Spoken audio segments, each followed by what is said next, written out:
Hi, this is Barry Phillips with 10-Minute Torah.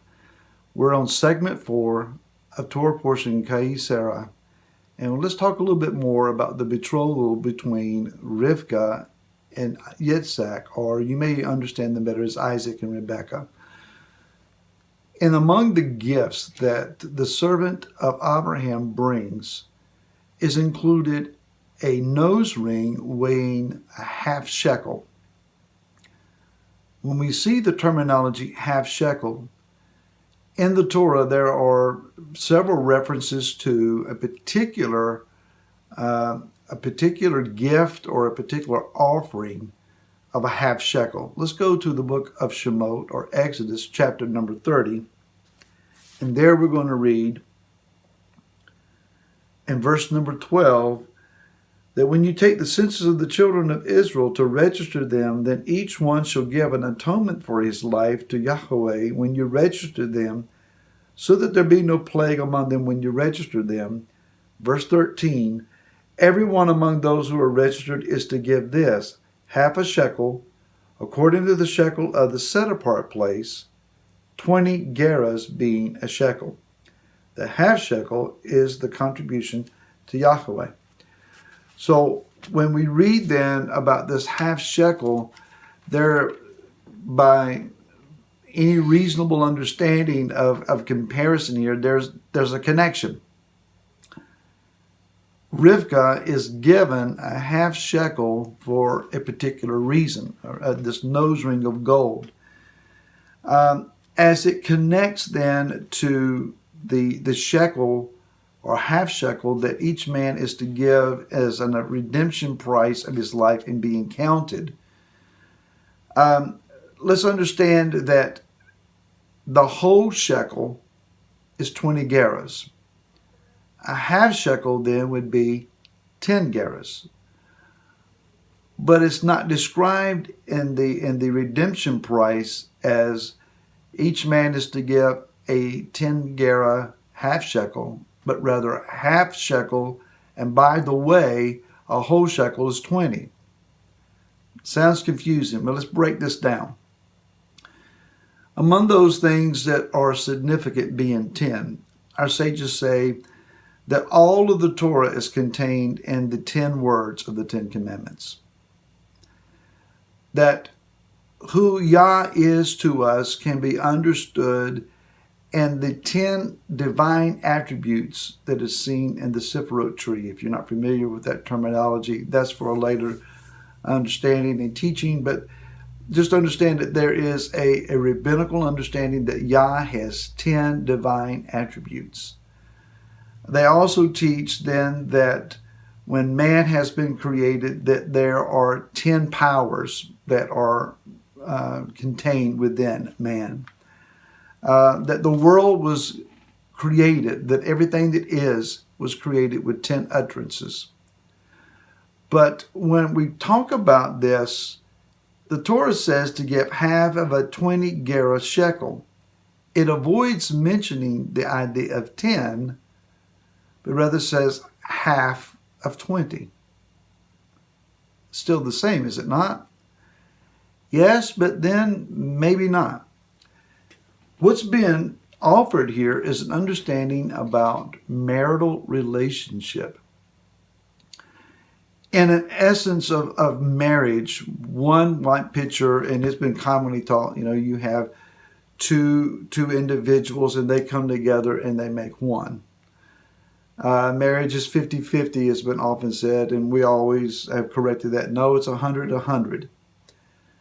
The reality is that if you and I picture ourselves as a complete individual, a complete package all by ourselves, then we bring our completion and try then to marry up with, pun intended, marry up with someone else that is also complete in themselves. It doesn't always seem to work very well. If we feel totally sufficient, self-sufficient in and of ourselves, then what does our marriage partner have to offer to us? What is it that we're needing to be married for at all?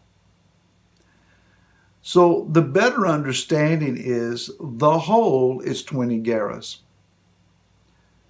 I bring half of the required 20 gerahs. My marital partner, my spouse, brings the other part.